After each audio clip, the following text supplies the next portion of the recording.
ভারতের স্বাধীনতা দিবস উপলক্ষে শহীদদের প্রতি শ্রদ্ধা এবং স্বাধীনতা দিবসকে স্মরণ করে রাখতে এই বছর তাঁতের শাড়ি তৈরি করেছেন নদিয়ার ফুলিয়ার পদ্মশ্রী বীরেন বসাক। প্রসিদ্ধ তাঁতের শাড়ি তৈরি হয় ফুলিয়াতে, আর ফুলিয়ার বীরেন বসাক তৈরি করেছেন 2x2 কোরা সিল্ক।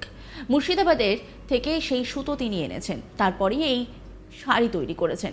এই শাড়িতে যে তৈরি করা হয়েছে তাতে 1.5 লক্ষ টাকা শুধু মজুরি নিয়েছেন কারিগর।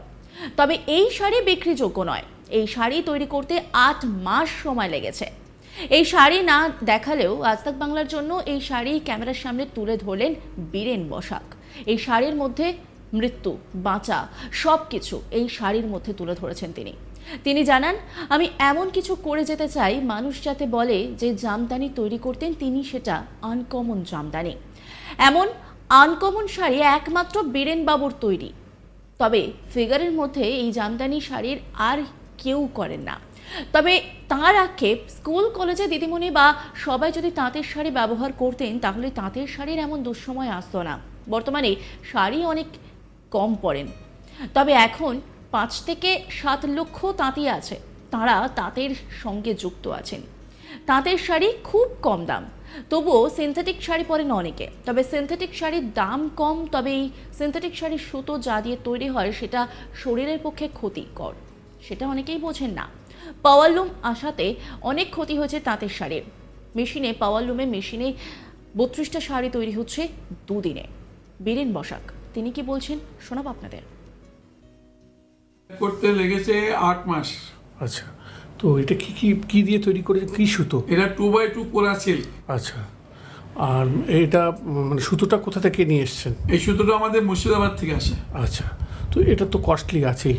কস্টলি তো আছে, এখন এটা তো কোনো আপনার কারিগর নিয়েছে 1.5 লাখ টাকা। আচ্ছা, কারিগর বানাতে 1.5 লাখ নিয়েছে। আচ্ছা, তো আমি তো বিক্রি করবো না, এটা যেটা দাম সেটাই বললাম। আচ্ছা, আর এইটা 15ই আগস্টের জন্যই তো মেনলি এটা তৈরি 15 আগস্টের জন্য করেছি আমি। আচ্ছা, করেছি তো এমনি চিন্তা করে যে যখন তখন তো এইসব চাই এসে এই 15 আগস্টে এটা দেখালে একটু ভালো হবে যদি আমাদের দেখায়। এই জন্য কৃষ্ণ পুলিশ আমাকে ফোন করে, দাদা যাবে তুমি একটু ফটোটা দেখাও, শাড়িটা দেখাও। এই জন্য শাড়িটা সবাইকে আমি দেখাই না, আচ্ছা, কারণ এটার মর্ম সবাই বুঝবে না। শাড়ি অ্যাকচুয়াল শাড়ির মধ্যেই করা, যেহেতু আমরা শাড়ির মধ্যে আমাদের মানে মৃত্যু, বাঁচা সব কিছু নির্ভর করে আমাদের শাড়ির মধ্যে। আমাদের এমন কিছু করে যেতে চাই যাতে লোকে যদি মনে করে যে একটা জামদানি তৈরি করতে নেই। সব রকম জামদানি তো কত রকম আছে, আর এটাও জামদানি কাজ, কিন্তু ফিগারের উপরে। ফিগারের উপরে সাধারণত কেউ করে না। এই এই এই ঘটনাটা শুধু আমারই, কিন্তু যদি এখন কোনো জায়গায় দেখতে পান এক দুটো মনে করে চুরি করে কারিগররা বিক্রি করে সেটা আলাদা কথা, কিন্তু অ্যাকচুয়ালি এই কাজগুলো আমাদের কাছে প্রচুর আছে। এইরকম না, মানে এই ধরনের আনকমন জিনিস আমাদের কাছে অনেক আছে।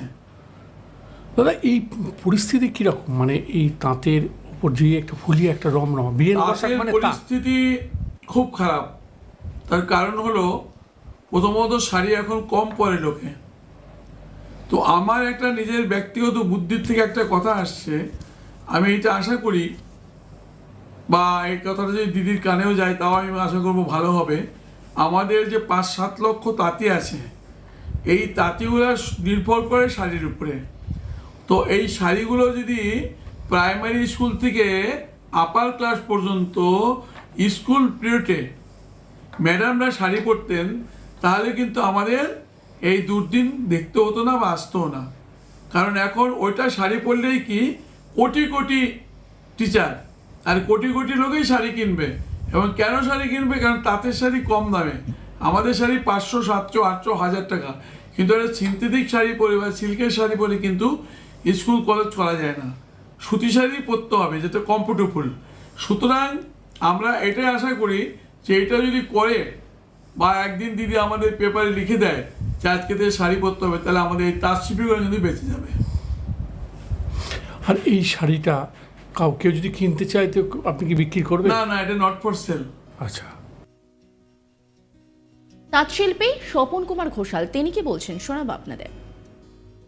দেখুন, আমরা তো বরাবরই কিছু অসাধারণ জিনিস তৈরির চেষ্টা করে থাকি। সেটাকে মাথায় রেখে এবার এই 15 আগস্টের উপরে এই শাড়িটা আমাদের তৈরি করা হয়েছে। যদিও সামগ্রিক তাঁত শিল্প কিন্তু মোটেই খুব একটা ভালো অবস্থাতে নেই। বিগত করোনা কালের পরে আজ অবধিও আমাদের বাজার কিন্তু ঘুরে দাঁড়ায়নি। তার কারণ আমরা তো হ্যান্ডলুমের উপরে আছি। বর্তমানে হ্যান্ডলুমের থেকে পাওয়ারলুমের দাপট অনেক বেশি এবং অনেক কম দামে পাওয়ারলুমের শাড়িগুলো হচ্ছে, যার জন্য আমরা হ্যান্ডলুমে যারা পিওর জিনিস তৈরি করছি তারা একটু একটু করে পিছিয়ে যাচ্ছে। তা এটা তো একটা তো জায়গা আসবে যেদিন হ্যান্ডলুমের কদর পারবে। আমরা কিন্তু সেই আশাতেই বসে আছি, কারণ পিওর জিনিস যেটা যেটা আসল টাঙ্গাইল শাড়ি হাতে বোনানো, সেটা কিন্তু দিন দিন কমে যাচ্ছে। কিন্তু একটা ক্লাস কিন্তু আছে যারা এখনো দামকে দেখে না, তারা ক্লাস জিনিসটাকেই দেখে এবং তারা কিন্তু এই হাতে বোনানো শাড়িই খোঁজে এবং এখনো খুঁজেই যাচ্ছে। তো আমাদের আশা যে এই যে বর্তমানের লো কোয়ালিটির মেশিনে তৈরি যে সমস্ত শাড়ি, এইগুলো একদিন বিলুপ্তি ঘটবে এবং আমরাই আবার হয়তো ঘুরে দাঁড়াবো। এই শাড়ি কোথায় কোথায় যায়? আমাদের মূলত শাড়ি সারা ভারতবর্ষের প্রত্যেকটা স্টেটেই এখন সমানভাবেই যাচ্ছে। আর বিদেশে? বিদেশে আমরা তো সরাসরি বিদেশে বিক্রি করি না, যেহেতু আমাদের লাইসেন্সের ব্যাপার আছে। আমরা কলকাতায় কিছু এক্সপোর্টার আছে, তাদের হয়ে বেশ কিছু কাজ করে দিই, যেগুলো ধরুন আউট অফ ইন্ডিয়া, প্যারিসে যাচ্ছে, ইংল্যান্ডে যাচ্ছে, আমেরিকায় যাচ্ছে, কানাডায় যাচ্ছে, এরকম অনেক দেশেই যাচ্ছে ভায়া হয়ে।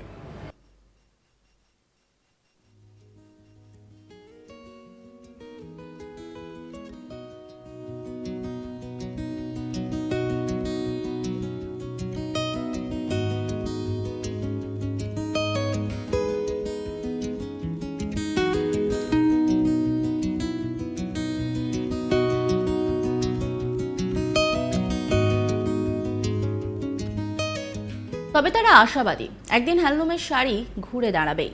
তবে আজও এক শ্রেণীর মানুষ আছেন যারা তাঁতের শাড়ি ছাড়া কিছুই বোঝেন না। তাঁতের শাড়ির আলাদা মাধুর্য রয়েছে, আলাদা সুন্দরতা রয়েছে। তবে পদ্মশ্রী বীরেন বসাকের ইচ্ছে ও চেষ্টা এইবার পদ্মভূষণ পুরস্কার পাবার, সেই জন্য ইতিমধ্যেই কাজ শুরু করে দিয়েছেন তিনি।